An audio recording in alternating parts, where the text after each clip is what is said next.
Hello, and welcome to this next in this pronunciation series, which is all to do about the silent letters. Now, this is another frustrating aspect for English learners is when do you pronounce the letters and when do you ignore them? Because we can see them, it's not like there's anything hidden.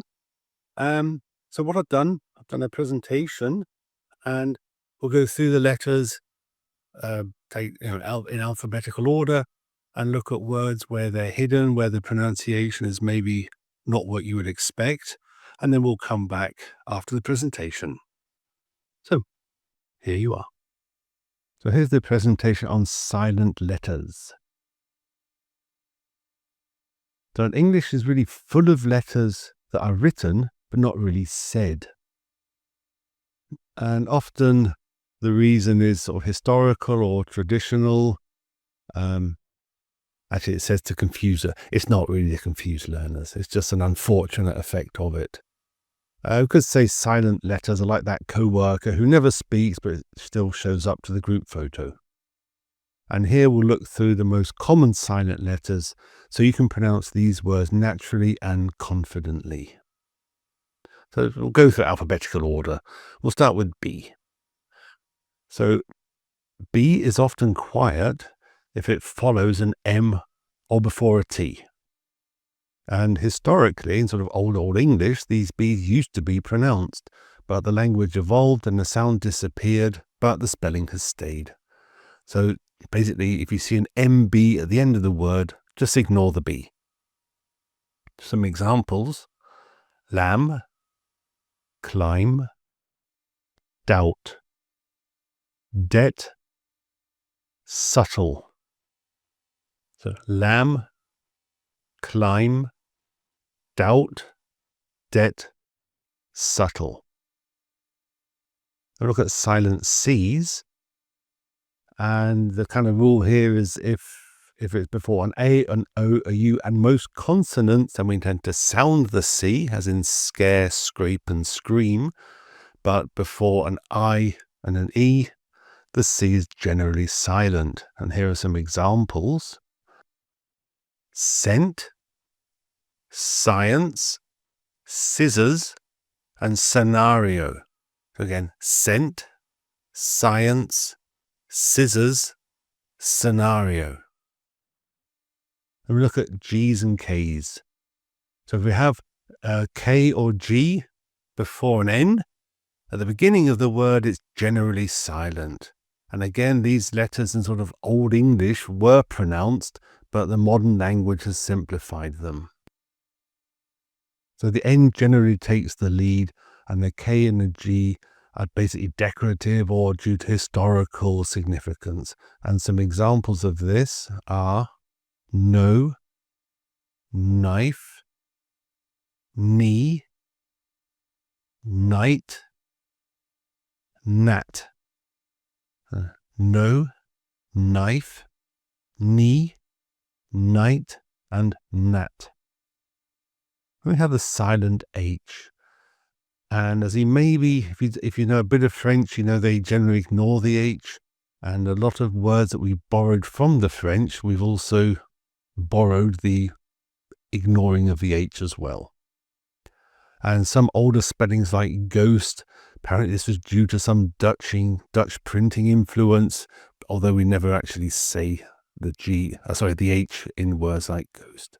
So if a word feels fancy or French, the H might just be not said. So some examples of this would be honest, hour, honor, air, and of course ghost. So say honest, hour, honor, air, and ghost. The next letter we're looking at is the letter L. So in certain sort of AL-OL combinations, the L goes silent, as in certain modal verbs like could, should, and would. And this happens because older English, they pronounce the L, but with sort of evolving over time, gradually faded in many accents. And today we just go straight to the vowel and the consonant around it. And so some examples of silent L: calm, talk, half, mentioned previous, could, would, could, should, folk, and yoke. So that's calm, talk, half, would, could, should, folk, and yoke. And we have the silent P. So many Greek origin words like psychology and pneumonia, we have the silent P. And these Greek origin words often pairs a P with, say, an S or an N, but we drop the P in the pronunciation, but we keep it in the spelling. So some examples of this would include psychology, pneumonia, receipt, pseudonym, cupboard. Psychology, pneumonia, receipt, pseudonym, cupboard. And we go on to the letter R. Now this is where it gets a bit tricky, because in English, or certain English accents, the R at the end of a syllable is often silent unless a vowel sound follows. Now, this simple thing, for some reason, we have to give it a complicated name, and we call it non-rhotic, or we say it has no rhoticity. Now, I don't know why people have to do this. They give a simple concept a complicated name, and everyone gets worried about it. It's not. I can do another video on this if this is too quick. So we pronounce the vowel longer instead of rolling the R. So here we have car, not car, but because in the following word, or even the same word or the following word have a vowel sound, we would then sort of emphasize the the R, just to make it easier to say. So instead of car, we have car engine. And if you try and say car engine, you get this kind of stick in your throat, and by pronouncing the R just makes the whole thing glide and a lot easier. That's really all it is to do with.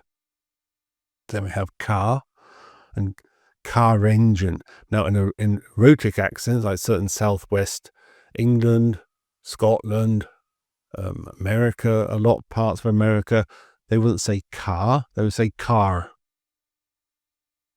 Similarly, non-rhotic would say hard, and if you have a rhotic accent, you would say hard.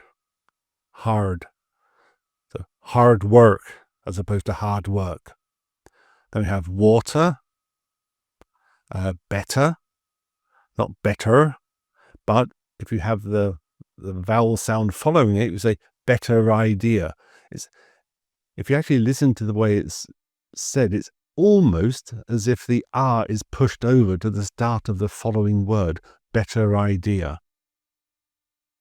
But just know that if it follows if a vowel sound follows it, we tend to pronounce the R more, and then if it doesn't, so better idea. Another one that is commonly mispronounced is iron and ironing. So I have an iron, I'm doing the ironing. I don't think this is a rhoticity thing. This is also silent for rhotic accents. As I said, if that was too quick on rhotic, non-rhotic, just let me know in the comments, and I'll do a longer video on this topic on its own. Anyway, next letter, T. So the T disappears in quite a number of common words, especially after S or before EN. And again, we thank the French for this, and most accents, if we say the T, it sort of sounds a bit overly careful. So in UK, we would say often, and not often. Often the T here in words like this are just ignored or very underplayed. So some examples: listen, whistle, castle, soften, and bristle. So listen, whistle. Whistle here has also the silent H. castle, soften, and bristle. For many words beginning with G, you just ignore the U after it. And this spelling helps you sort of know whether it's sort of the hard sound as in get or the soft one as in gesture. And we'll look at this pronunciation of all these examples in a bit. So the U is really just there for spelling and clarity. It's not for speaking, as these examples show. So guess, guitar, guard, guest, and biscuit. And we have a silent W. So often we have words that begin with W and followed by an R or an H. And in this case, we often ignore the W here. Now, in Old English, the W was pronounced, but like many other examples you've heard, over the course of the hundreds of years, the pronunciation is modified, and we tend to focus more on the letter after it. So, I don't know, it says think of W here as a friendly ghost, always seen but never heard, as these examples show. Right, wrong, sword, answer, whole, and who. So right, wrong, sword, answer, whole, and who. And that concludes our look at silent letters. So I hope you found the presentation interesting and informative and learnt something and improved your English.